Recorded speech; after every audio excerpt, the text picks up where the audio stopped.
Hey Brad, this is Howard. I'm going to show you how to get your ad codes.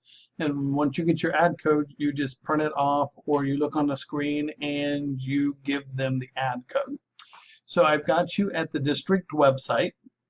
What you need to do is click on Employees, click on College Faculty Web Services. Let me move my beautiful face. You're going to click on Class Management, go down to Download Roster, log in,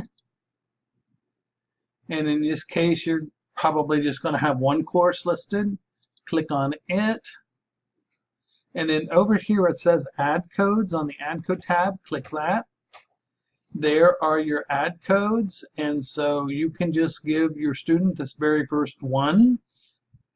What I do is I typically print this off in case I have more than one, and tonight is your first night of class, so you might have more than one. Also, I'm not sure where your mailbox is, but your mailbox, you should have a list of ad codes as well. They'll be the same exact one as these, but they are stickers, so you can have them write their name, and then on the right side you can just peel off the sticker and give it to them. What I would do if I was you, I'd print this off so that you have it for class. And you can go ahead and send the ad code to your student right now and just make sure that you notate that you've given it to them. So that's how you do it. If you have any questions, let me know. Thanks. Bye.